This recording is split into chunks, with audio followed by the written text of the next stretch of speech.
Today's episode of Monetary Matters is brought to you by Teucrium, a global leader in agricultural commodity ETFs. You'll be hearing more about Teucrium later on, but for now, let's get into today's interview. We are here on a historic day. I'm Jack Farley, and this is the second episode of Monetary Matters. The Federal Reserve just cut interest rates by 50 basis points, and there's a lot to get into. Jay Powell said a lot of interesting things, particularly about the weakening in the labor market, as well as a potential recession, something that my next guest has been flagging. We're going to be speaking with Danielle DiMartino Booth in just a minute. Welcome to Monetary Matters. The ECB is ready to do whatever it takes to preserve the euro. And believe me, it will be enough. Thank you. Let's close the door. I am joined by Danielle DiMartino Booth of QI Research. Danielle, great to see you. What did you make of today's historic Fed Day? You know, Jack, it was historic for one reason. Prior to today, we have to go back for just a bit of background. Remember that Greenspan, Sebastian Malady, wrote his biography and characterized Greenspan as being intimidated by the stock market. So every morning at 7:30 in the morning in the Eccles building, Greenspan had to have his daily stock market briefing on his desk.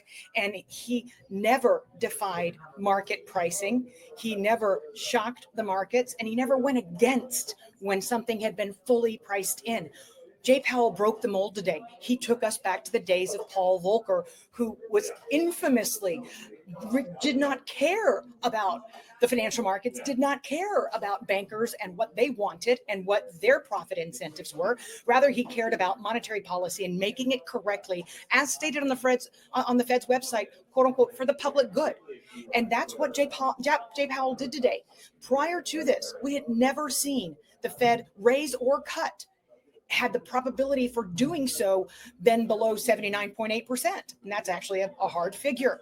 And yet today we went into this meeting with about 59% probability priced in for a 50 basis point cut. Any of his three predecessors would have gone the way expected of the 95 out of 114 economists surveyed who said 25 basis points. Your friend and mine, George Goncalves, who will be at this dinner with us shortly, he was one of two big banks, including JP Morgan Chase, Michael Feroli over there, only two big banks calling for 50 basis point rate cut, which was the right thing to do, but they were in a tiny, tiny minority. And today, he's not as tall as Paul Volcker, but he stepped into his shoes, Jack, and he defied the markets. And I think that is absolutely exemplary on his part for having done so. That's a very interesting perspective, Danielle. Thank you. And as you know, Fed Chair Jay Powell does not like to surprise markets. Every hike or pause or cut that I can remember has been one in which, as you say, the market knows what the Federal Reserve is going to do before it does it because it doesn't like a surprise. The fact that there was a chance, almost 50% chance that the market was cutting a 25 basis point cut, as well as 25 basis points being the dominant view up until very, very recently. Does that indicate to you, Danielle, that there was a strong dissent at the Federal Reserve? There was a dissent, Governor Bowman, but that there was a strong battle between the doves and the hawks, and that this was not a unanimous decision, and Powell had a lot of difficulty in building that unanimous decision that he so likes to build? You know, Jack, it was very apparent going into this. I was predicting that he would get a dissent one way or the other. But it was clear, Jack, that he was going to get more than one dissent if he only went 25, right? At the podium on July the 31st, he said that a real conversation had been had about cutting rates in July.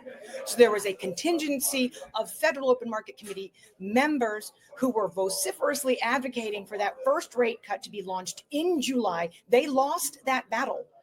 But because of the three things that he mentioned, right? He mentioned two payroll reports, which Bloomberg's Anna Wong can tell you will probably be revised negative for July and August.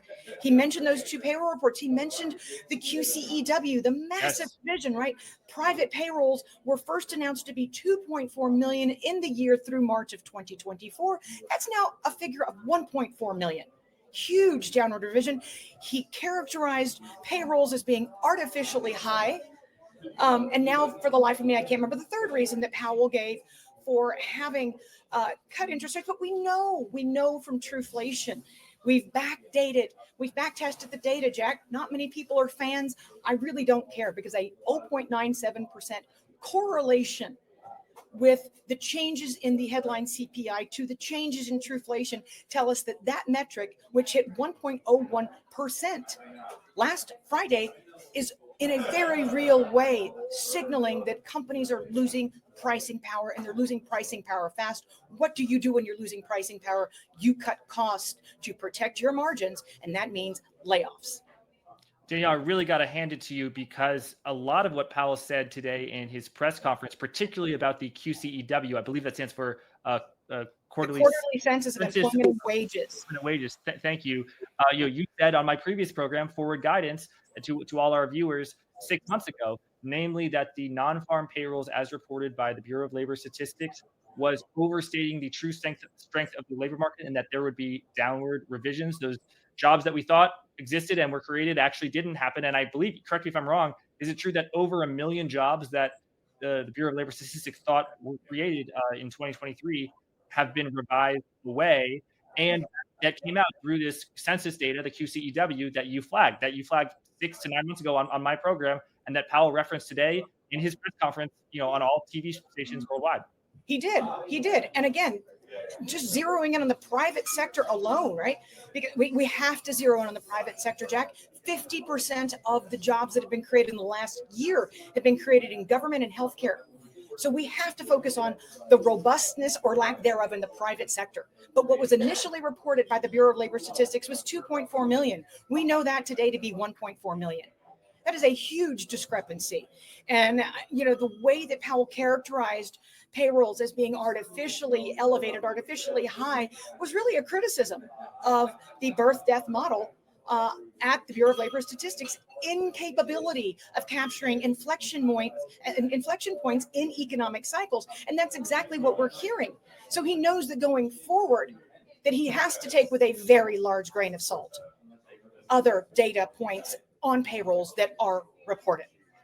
And Danielle, one thing the Federal Reserve did on its summary of economic projections, which, as you know, is released every other Fed meeting. So the last one was in June. They lowered massively their interest rate forecast, which is quite dovish. But they also raised their unemployment rate forecast. But still, there is a huge discrepancy. So I think the unemployment rate, 4.2, 4.3%, the most pessimistic, the most worst possible scenario that all FOMC participants are forecasting is for the unemployment rate to peak at 4.5%. And it's now at 4.2 or 4.3%. The median is that it will be 4.4%. To me, that seems like it's not that much cushion or not that much defense, and that it would be phenomenal if the unemployment rate peaked at 4.4% and so many people could keep their jobs and the unemployment, the economy could continue to grow.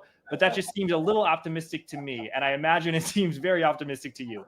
Well, I mean, they changed the goalpost, right, Jack? It was the last time we had the dot plots in June. They were of the mind that the unemployment rate was going to end 2024 at 4.0%.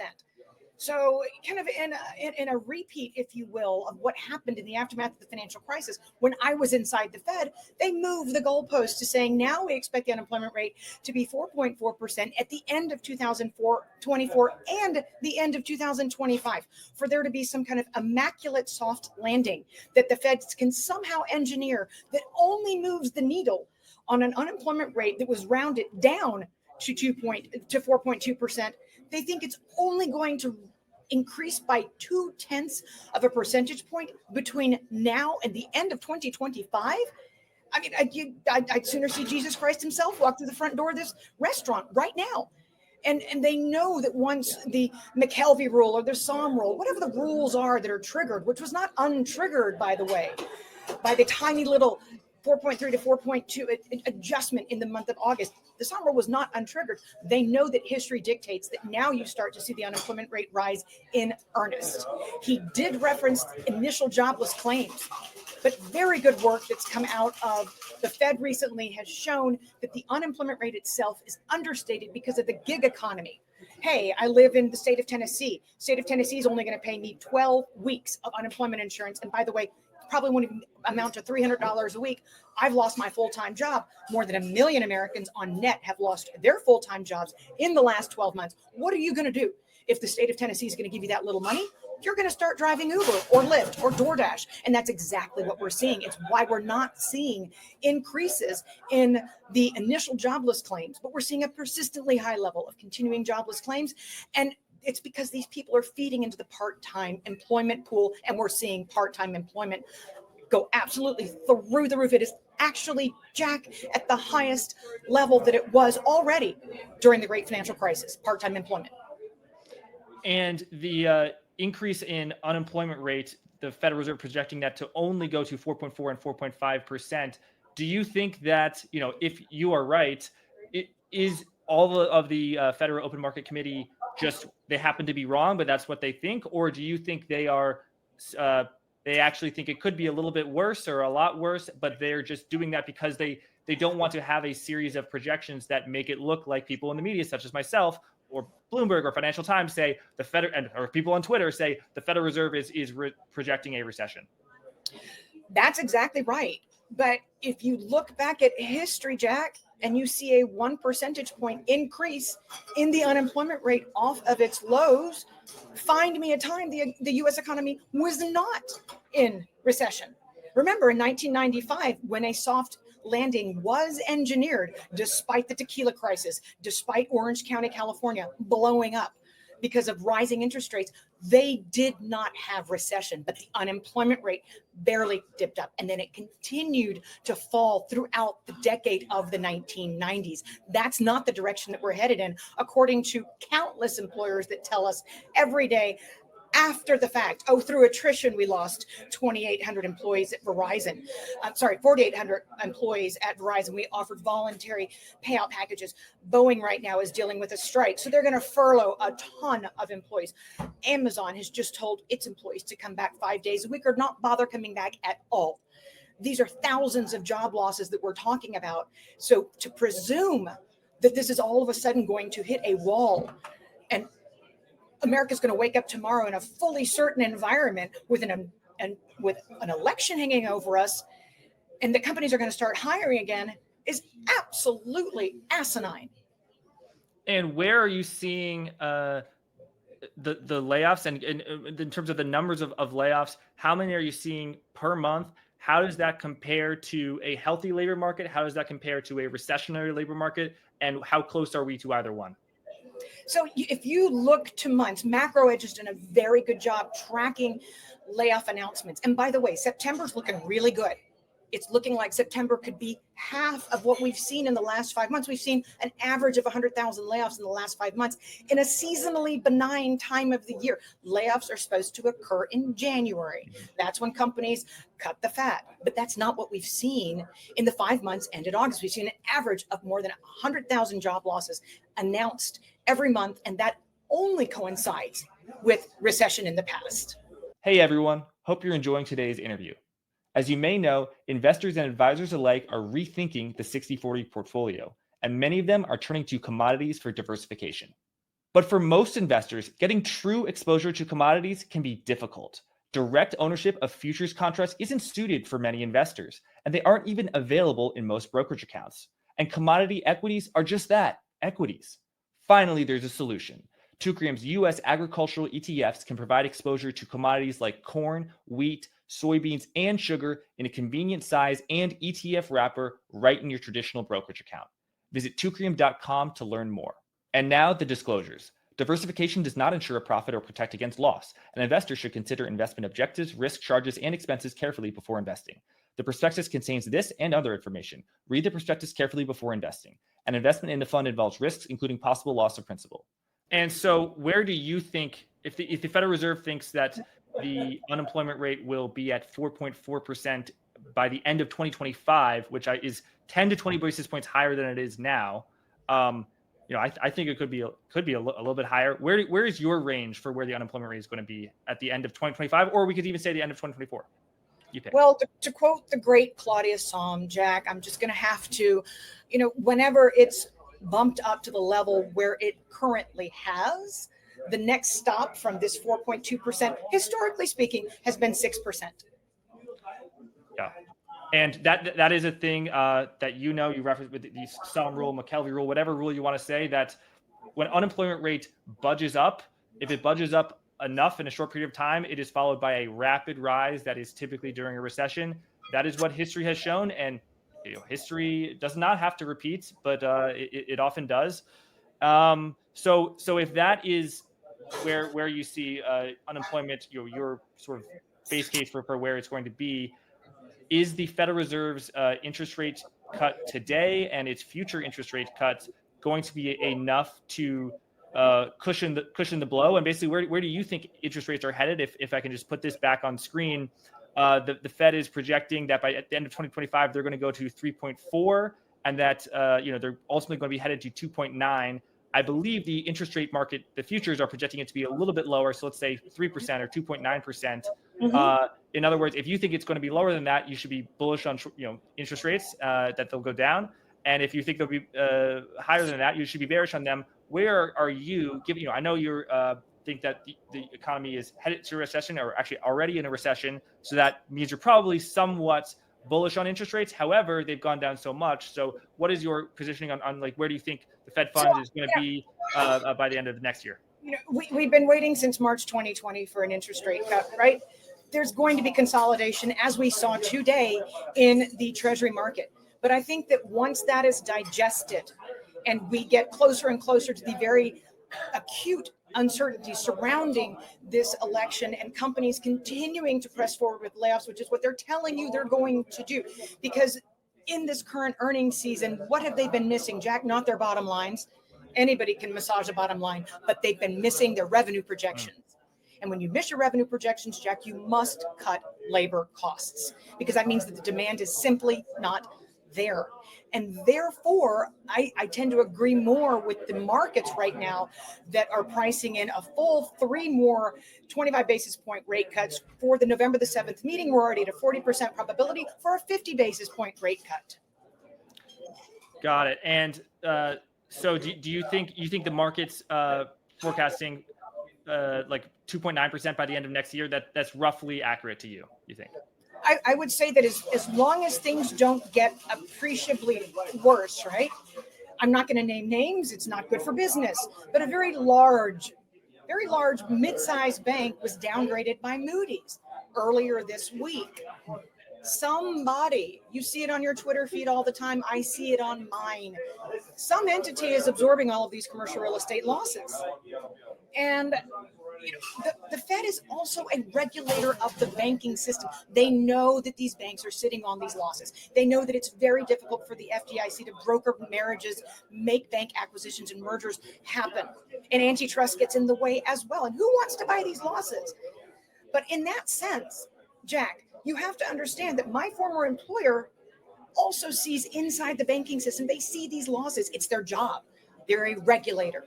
And they have to be accounting for some semblance of disruption going forward, because I don't think they're going to be dropping interest rates, nor is it their intention to ever go back to the zero bound that would be required to save so many zombie companies and so many zombie buildings. We saw 8 large bankruptcies declared in the prior week. That's the second highest of 2024 in 1 week. Tupperware followed shortly thereafter. Okay, fine. So it was a dead brand. I get it. But nobody's talking about the fact that BlackRock private equity shot him an $800 million lifeline in July of 2023 that was eviscerated into Kingdom Come. If the Fed's not taking interest rates back to the zero bound, Jack, there will be more casualties. There will be a continued lag effect for the most aggressive hiking cycle since Paul Volcker was in office. And tell us, where do you think the pockets of insolvency and defaults will be? You already mentioned commercial real estate. The high yield bond market is a culprit. However, as you and I've been following, a lot of the riskiest high yield credits have been refinanced into riskier markets, such as private credit. And okay, let's say there's a severe recession, your credit for high yield is impaired, so you're going to lose money. But at the end of the day, high yield, it does have a duration component that benefits as interest rates go down. So that's a little bit of a cushion. But if you buy private credit, which is very speculative grade credits with floating interest rates, you have 0% of that protection. So where are you seeing pockets? What do you think would be the worst of credits?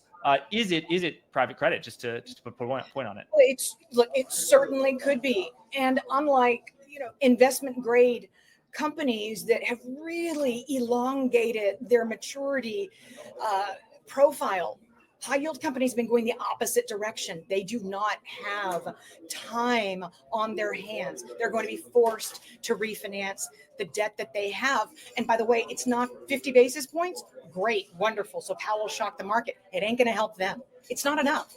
They need a zero interest rate environment to do the math. And that's not coming anytime soon. And I dare say it won't come before May of 2026, when Powell leaves office either. He doesn't believe that the zero bound was a successful experiment. And that's why you see the terminal Fed funds rate at 2.9%. And the terminal Fed funds rate is at 2.9%. Is it believed to say that the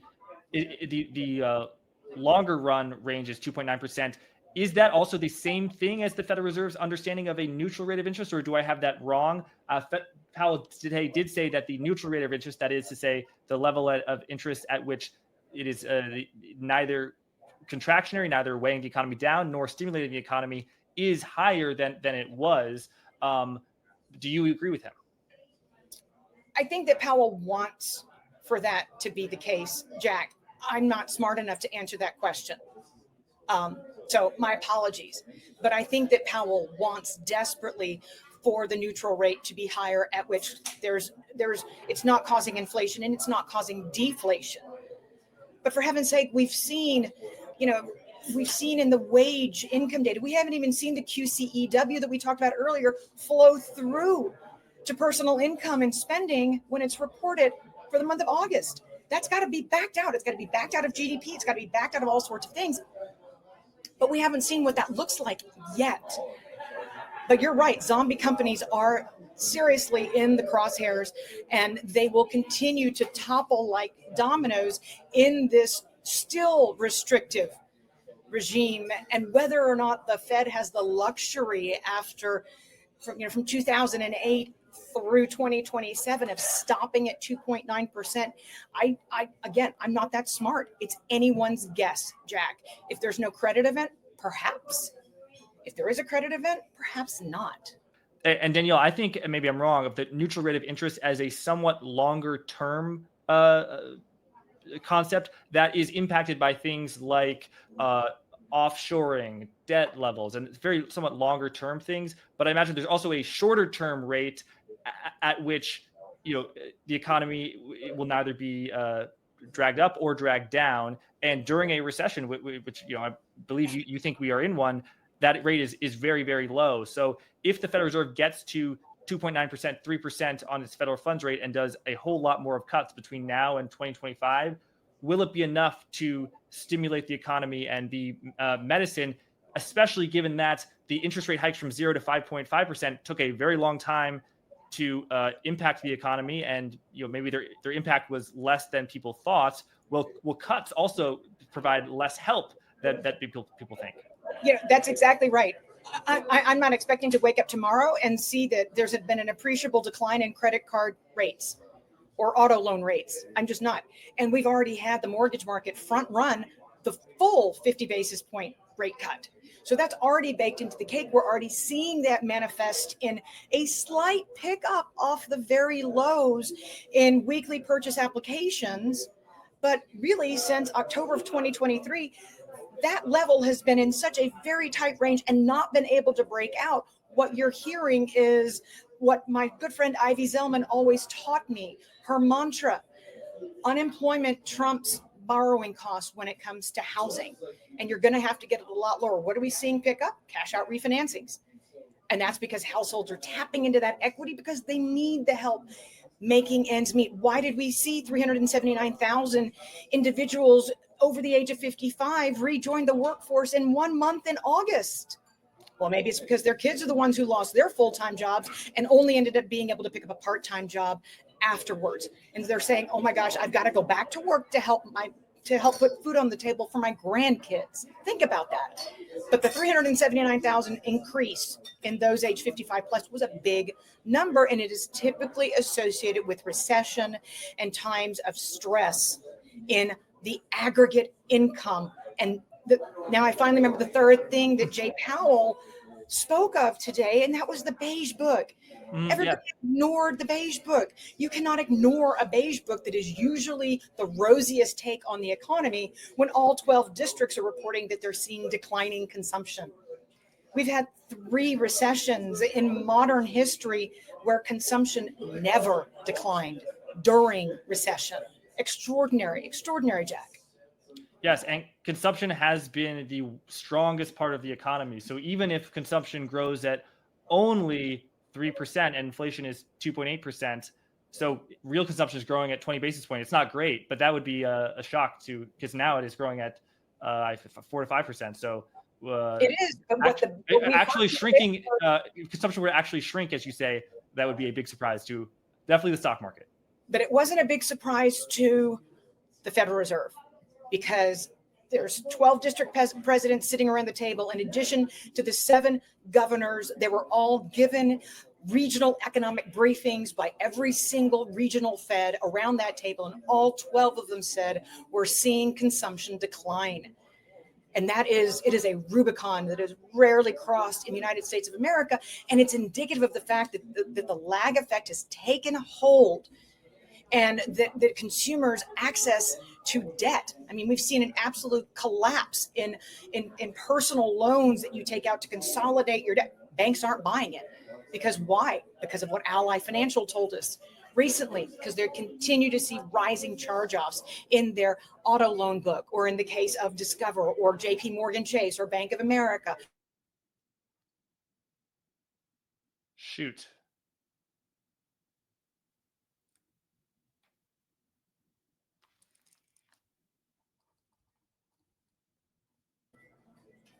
Hey, okay, so sorry, I lost you for a second. Okay, 3, 2, 1. And Danielle, I'm so glad you brought that up. Ally Financial, I believe the largest, if not one of the largest auto lenders in the country.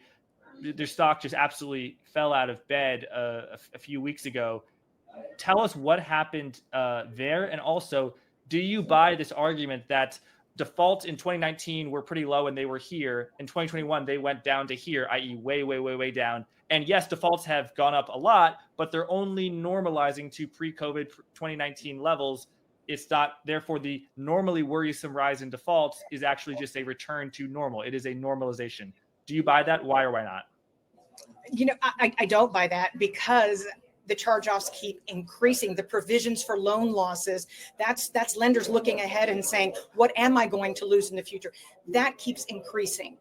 And so I think that we are going to see actually charge-offs take out their 2010 highs, and losses take out their 2010 highs before all is said and done. Heck, Jack, we haven't even gotten to November the 1st yet, when, you know, the 47% of Americans who've not been paying on their student loans get a big, huge hit to their credit reports.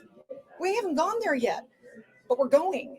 And that's something you have to take into account, especially when the polls are suggesting right now, things can change, right? Anything can change before an election. But right now, what we're seeing is the likeliest outcome is going to be gridlock. It's going to be potentially a Harris administration and a red Senate, where not a whole lot gets done, especially in terms of recreating those post-pandemic emergency unemployment benefits, rental eviction moratoriums. I think you'd have riots in the streets if you were to tell landlords that they couldn't collect the rent again. So that type of stimulus is not in the offing right now, according to the 73% probability that the Senate's going to flip red, and the 58% probability that Kamala Harris is going to be the United States' next president. So if we have gridlock, it's going to be really hard to create that fiscal stimulus that goes directly into the hands of the people who need it the most. And this recession that you think we're already in, do you think it will be a shallow and short recession or a deep and long recession, and why? And just for the audience, an example of a deep and long recession was 2008, which began, as you know, Danielle, in December 2007. Not that people knew in December 2007, and that's kind of your point. An example of a shallow one would be, I'd say, 1990. Of course. And it would be nice to think that this would be short and shallow. But at the end of the day, I'm looking over my laptop at a bar. You know, it's like 2007 and 2000 walked into a bar and hooked up, because stock market valuations are higher than they've been since 1929. If you look at the concentration.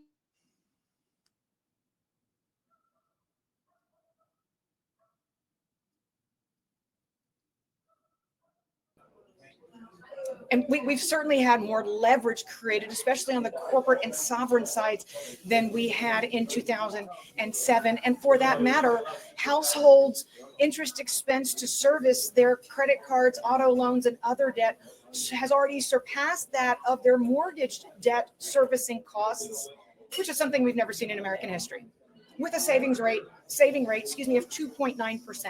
That's our starting point, not a big cushion.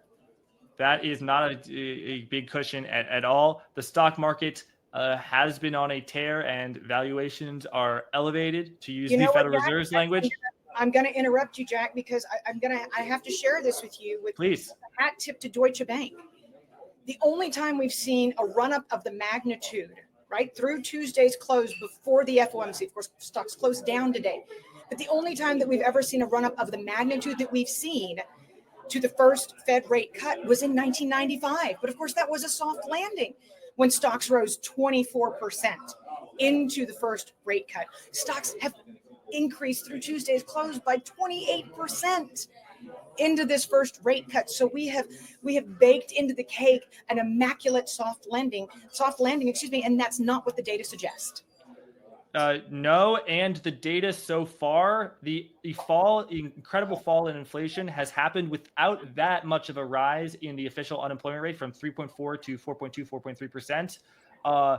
You know, for inflation to return to 2% and the unemployment rate only going up that much more, yeah, there definitely is a lot of immaculate disinflation that is being priced into the stock market, but also into the summary of economic projections, according to the Federal Reserve. So I take it you're not terribly bullish on stocks, Danielle. I am not terribly bullish on stocks. You know, no two cycles are alike, as you just said. History never repeats, but it often rhymes.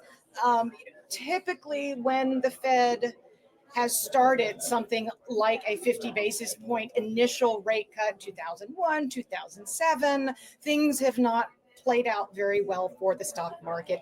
And bond yields, again, call the next few weeks a period of consolidation. Now that we've actually finally seen the Fed come out of the gate, but I fully expect that markets are going to continue pricing in further Fed rate cuts because of recession, which is not friendly to the stock market right now at all. Not at all. Danielle, what else stood out to you, either from the summary of economic projections, the Fed statement, or Powell's press conference and interaction with journalists? So, you know, what stood out to me was Powell's attitude. At the July 31st FOMC press conference, there goes a big fire truck. At the July the 31st post FOMC press conference, he looked like somebody had hit his dog. He was very unsure of himself. He had all of his notes written down. He had all of his answers scripted. This meeting, he was confident. He was sure of himself. I think he welcomed and was not intimidated by the first dissent by a governor since 2005 when Mark Olson dissented. I don't think he was intimidated by it at all. That's certainly not, he did not appear to be insecure about what the Fed had done. We're just making up for what we didn't do in July. And here we've got another 25 basis points in September. The economy is extremely strong. There are no layoffs going on. And you say to yourself, who's he talking to? Because he's not talking to the companies that are in the process of pressing forward with layoffs. Amazon just announced its fourth round. It tends to be follow the leader. And Goldman Sachs just announced its fourth round again. Since November 2022, when this whole white collar recession party started, And in deference to those on my Twitter feed who say, I'm not coming back into the office, I don't care what the company says. If Amazon sets the precedent, I guarantee you that for the sake of being competitive for our shareholders, a lot of other companies are going to follow under the auspice of we need collaboration in the workplace. But it really is just kind of an excuse to fire a lot of people without having to pay them severance. Right. And there are ways to reduce headcount at a firm other than layoffs. For example, Bank of America CEO Brian Moynihan on Bloomberg 6 months ago, they are basically, by not hiring, they just have, as you referenced earlier, attrition. So people naturally just leave. Correct. So they're not hiring. So they're not laying off because that generates bad PR, bad news flow. But they are not hiring. Likewise, having a return to office policy, you are kind of weeding out the people who are not going to come into the office. And it's just a way to reduce headcount without having official layoff numbers. True. And if you want to supercharge attrition, what do? Accenture employs 750,000 worldwide. And it just said we've got a hiring freeze going on for the next 6 months. So in the meantime, those who are not performing are going to leave by attrition. When do we see this in the numbers, Jack? If there's no layoff announced, we see it in the quarterly census of employment and wages, because by law, every company in America must report to the Census Bureau on a quarterly basis what its headcount is, no matter how they made their way out the door. And that's why the size of the revisions, the magnitude of these revisions that we're seeing, 1 million, is as large as it is. It's because companies are avoiding that PR. You're absolutely right, Jack. It's bad PR. But why not avoid it? Boeing's got a big strike going on. Okay, fine. We're going to start closing plants, furloughing thousands of employees. Are all of them going to get their jobs back, Jack? I don't think so. And so do you think the stock market is a bubble, and do you think it will sell off and correct as it recognizes the economic reality that you are perceiving? Yes, I do think the stock market is a bubble. No, I am not alone in thinking that way. And again, typically, when companies begin to miss on the top line, we've missed our revenue projections. That is something that stock market investors cannot hide from. And we will see how this plays out. We might have a continued monster rally into the election, hoping that you might get a red wave or a red sweep or a blue wave or a blue sweep, and therefore the government can print its way, money printer go burr, burr, burr, burr, burr, and we're going to have all kinds of fiscal stimulus. It's going to put the pandemic to shame. Maybe, but likely not the case. We have M1 crashing at almost a double-digit rate in China. China's exporting deflation. China's dumping goods left and right. Germany's in a nasty, nasty, nasty recession. And you're seeing plants close and all kinds of other things that you never thought you would see coming out of countries that don't typically have the latitude to say, hey, I'm Volkswagen. How about 15,000? How about I'm going to be closing plants? But you're seeing it. What I'm trying to say, Jack, is there's not another country out there that's going to offset the weakening background, the weakening economic environment in the United States of America, which happens to be the world's second largest exporting nation after China, with Germany coming in a close third. And we are a giant importer. I mean, the consumer of last resort for the world's dumped products or low products from China or Germany or wherever is us. So if Germany is in a recession, as you say, China is experiencing deflation, has been for a while. The real estate sector there is correcting, and it could likely continue to correct, and there could be economic effects that we have not seen yet from that. We have to absorb it, don't we? We do. We do have to absorb it. And right now, what we're seeing with involuntary inventory builds, right? Cox Automotive just announced that its dealer confidence actually crashed through its lowest of lows. Because why? Dealers are choking on cars. New in 2024 models, 2025 models. The National Federation of Retail, NFR, National Retail Federation, announced that most U.S. retailers had purchased forward their holiday inventory to potentially get in front of tariffs. And this is when it was still Biden-Trump. You know, what are we seeing now? We're seeing inventory levels go through the roof at the retail level, and we're seeing freight rates crash. They went way up, and they're coming way back down. So the last thing you need on top of everything I'm describing to you, given what the ISM is telling us about the industrial recession, last thing you need on top of that is an inventory correction. But it looks like we're headed there. I've already told everybody in my family and my friends, they're all getting gift cards for Christmas so that they can go and take advantage of the biggest discounting that they've ever seen afterwards. And you reference the ISM. So there's the Purchasing Managers Index, as well as I'm sure there's other data you're referencing. But it's interesting, in 2022, the PMI, the composite PMI, above 50, as you know, obviously indicates growth. Below 50 indicates contraction. It was so bearish. But the hard data in nominal terms, accounting for inflation, actually was pretty good. Now the hard data is starting to weaken. But what do you make of, for example, the composite PMI at indicating a apparent boom of 50, 55? That's a pretty good reading. It is, but we have to remember that Standard & Poor's excludes from any of its readings the construction sector, the wholesale trade sector, the retail sector. So you're not getting a clean read, and that's why you're seeing such disparity between what ISM is telling you about the U.S. economy and what the S&P is telling you about the U.S. economy, because there are two different reads, one of which is much less weighted. And we've seen quarter after quarter after quarter of contracting construction lending. So we know that once projects are finished, we don't have anything else coming behind it in the pipeline, which is why the JOLTS data has told us in no uncertain terms that openings for construction have absolutely collapsed.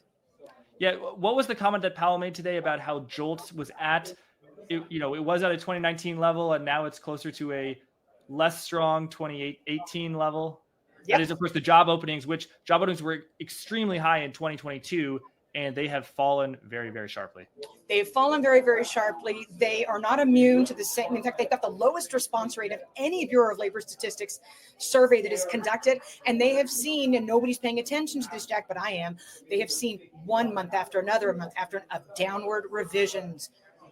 JOLTS is being downwardly revised as well. It's a really wonky series. Who cares? Nobody's paying attention. And what you're seeing is job openings are spreading across the nation. The decline in job openings, because state level JOLTS is released with a 1 month lag. And in the month of July, it looked like an absolute bloodbath, Jack. And this bloodbath you perceive in the labor market, I presume you think it will continue to drag on drag inflation lower. You have been a disinflationist, and that has been correct. Do you think inflation is going to go below the Fed's target of 2%? And if so, how low? Again, we did not run the level of inflation. We ran the rate of change of inflation, of Trueflation, TRU, versus the headline CPI, and got a 97% correlation there. So that's very, very tight. It's telling you that we are in a disinflationary regime. From what we heard from Nick Timiraos when he was on his tweeting binge, trying to price 50 basis points into this Fed meeting, he laid out a graph in a tweet about where PCE is headed. Few people appreciate that on the Fed's website, the official inflation target is not core PCE as stated by the Fed. It is headline PCE. The summary of that. Say that again, Danielle. Say that again. Say that again. So few people appreciate. Go on the Fed's website. Fact check me if you want. The Fed's official inflation target is not core PCE. It is headline PCE. And the summary of economic projections said today that they anticipate headline PCE hitting 2.3%. It's exactly what Nick Timiraos said as well by year end, except Nick Timiraos said that he expects to see that for the August print in just a few days. That's based on all the big sell side firms and what their projections are for core PCE and PCE based on the CPI and the PPI and the innards of those two reports combined, which give you what your PCE should be. Yeah, right. Of course, PCE being the measure of inflation the Fed focuses on, CPI, Consumer Price Index, being the other one. Danielle, just for a little inside baseball for our fellow Fed nerds, just to point on just how rare it was that the market didn't know if it was going to be a 25 basis point cut or a 50 basis point cut. What did you make of the so-called forward guidance, to reference my old podcast I created, of how so many people were forecasting 25 basis point cuts?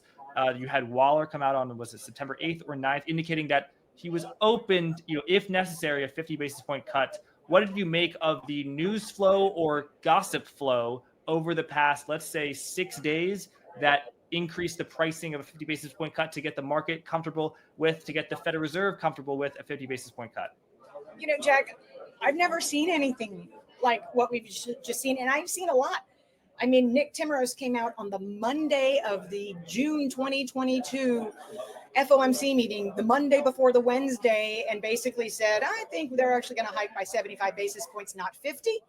What followed that one article, JP Morgan Chase, Goldman Sachs, all the big banks jumped on the bandwagon, and you went from single digit probability for a 75 basis point hike to 89% probability.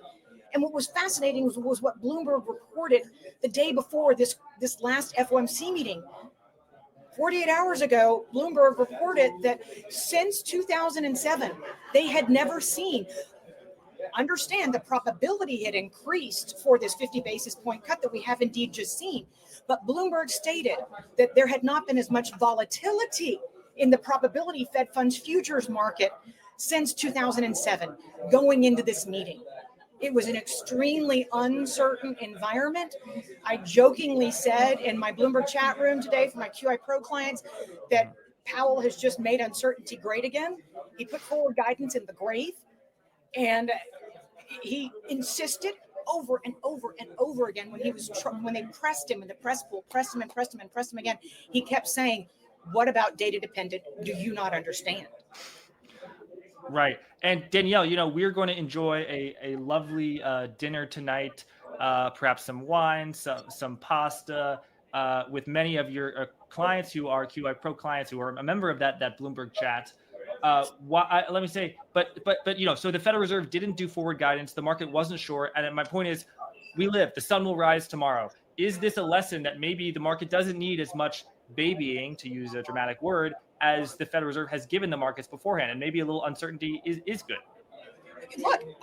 I say what you will. I think the Fed is behind the curve. I think that 50 basis points today was warranted, but my clients kept pressing me for which is it going to be, and I kept saying, I can't tell you, because the Fed has never defied market pricing. So until we cross that 75% threshold, I can't tell you with any uncertainty, with any amount of degree of certainty, what it's going to be, unless unless Powell defies the market. Right. Which nobody saw coming.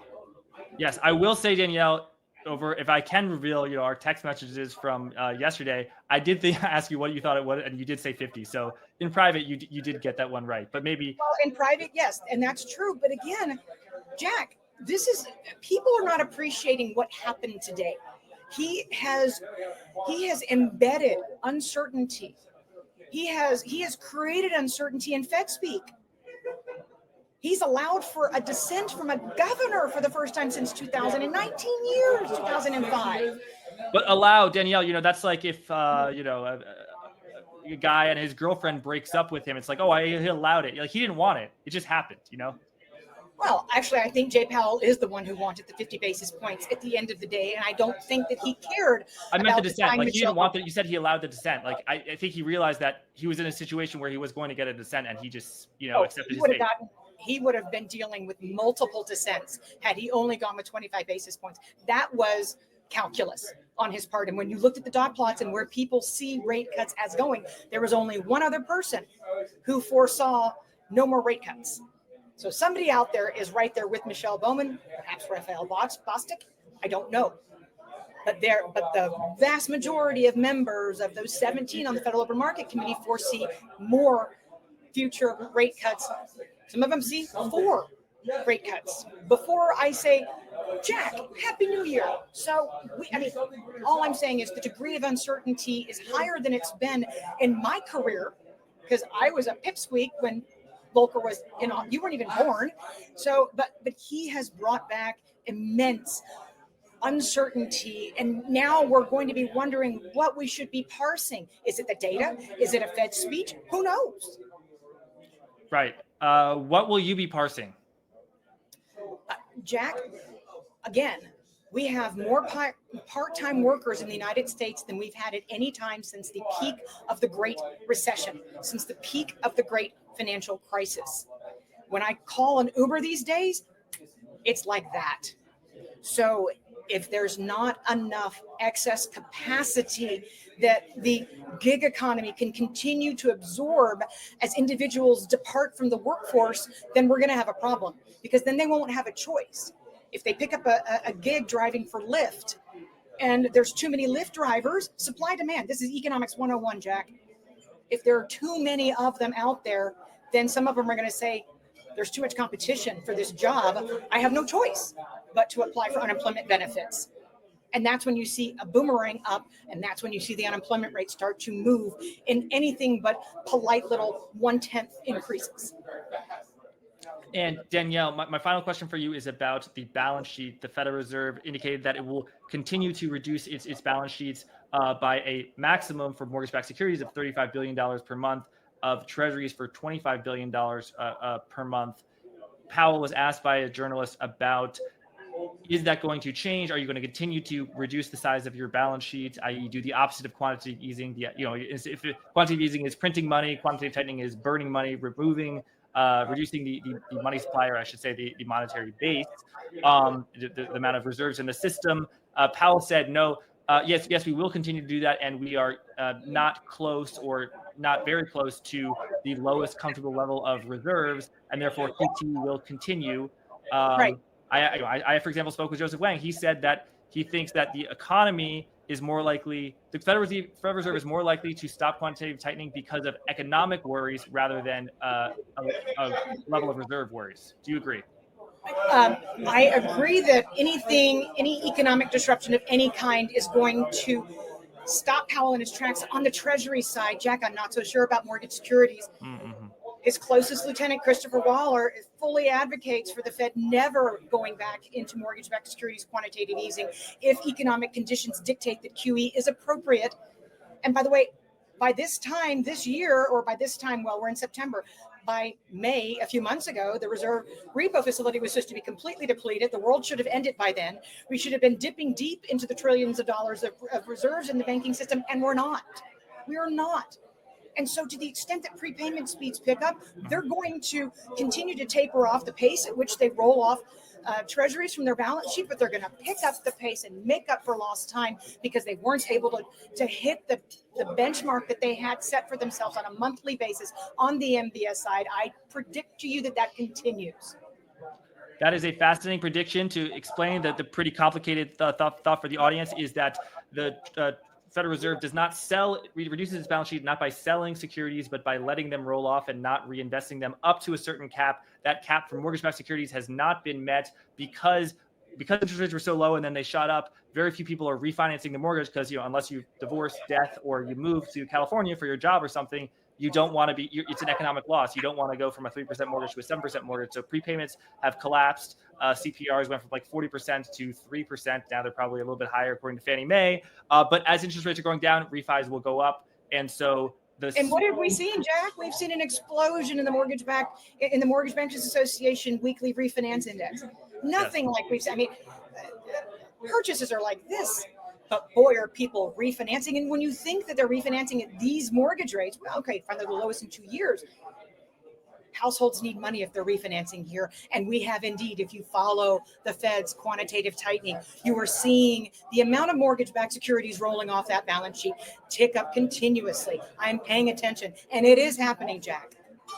Yes. And why does that matter? Is that going to, how is that going to impact the mortgage market and housing availability, you think?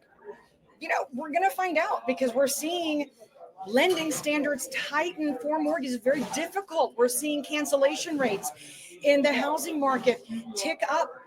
We're seeing people back away from buying homes as well. And again, the charge-offs on the auto and credit card side will impair the mortgage side. We're not going to see a major loosening of lending standards anytime soon. So it's very difficult to say, for me to say. I don't want to make anything up. What's going to happen? But we do know that the Fed's footprint in the mortgage-backed securities market has already declined from a high of, I believe, 37% to 32%, and that Christopher Waller especially and Jay Powell would agree with him in 2012. He disagreed with credit easing. He disagreed in 2012 when he was a rookie with doing mortgage-backed securities quantitative easing. So you know that there are at least two people on the Federal Market Committee with power who want to keep up with mortgage-backed securities quantitative tightening, come what may. So right. we will. And an implied point that in what you said, which is really important, is that just because mortgage rates doesn't go down doesn't mean the availability of credit is going down. Like in the Great Depression, interest rates were low, but that didn't mean that it was easy to get a loan. Booming economy, interest rates go up, and it's actually easy to get a loan. I mean, we're already seeing FHA delinquencies rise appreciably, especially with 2022 and 2023 vintage mortgages, if you parse that out. Right. Well, Danielle, my final question for you, and thank you so much for being one of the first guests on this show, is when do you think the National Bureau of Economic Research, NBER, is going to declare that a recession has already started? You've been firm in your view that the economy is already in a recession, but the NBER has not recognized that. When do you think that's going to occur? What do you think has to happen before the NBER comes over to your side of the boat? So, Jack, Monetary Matters audience is going to be the first to hear me say, I may have been wrong about October 2023. Why? The McKelvey rule was triggered in October 2023. And unlike the Somm rule in August, which was not untriggered, the McKelvey rule was untriggered after October of 2023. It was re-triggered in April of 2024, the same exact month that the level of unemployment rose past a 10% threshold, which tells me that even though we know through March of 2024 that we've seen payrolls lower by more than 1 million, what was vis-a-vis what was initially reported, it might be April, but on average, you see 256 days for the NBER to declare recession, with the one exception of December 2008, a period which took the NBER 366 days to declare recession. But the clock is ticking on their integrity, Jack, and it's becoming time for them to go ahead and make the call. Okay, so you're moving up the date at which we entered a recession from October to April, but you still think we're in a recession, and you still think that the NBER will recognize that as we record this on the mid-September, that we definitely were already in a recession. I would certainly say that's the case. I cite April 2024 because that is, again, the month that the McKelvey rule was re-triggered, the month that unemployment was crossed the up 10% year-over-year threshold, and it's also the first month for which we do not have benchmark revisions, but you can see from the momentum that was rising with downward revisions in the QCEW through March 31, 2024, that we were headed way lower and way weaker. And there's every reason to believe that we're going to go back. Remember, first quarter of 2001, first quarter of 2008. It wasn't until 15 months after GDP was reported as positive in both of those instances. It was not until July of the subsequent year that we saw that GDP print revised down for a fifth time in both instances to finally being a negative number. But the NBER is no group of slouches, and they know when personal income hits and that QCEW massive downward revision comes out of personal income, that they're going to have to start considering when we're going to backdate this recession to. Their credibility is on the line, Jack. And I think that your call that we are already in recession, if that is right, that really is an incredible call. And to me, it's less important about when it actually started.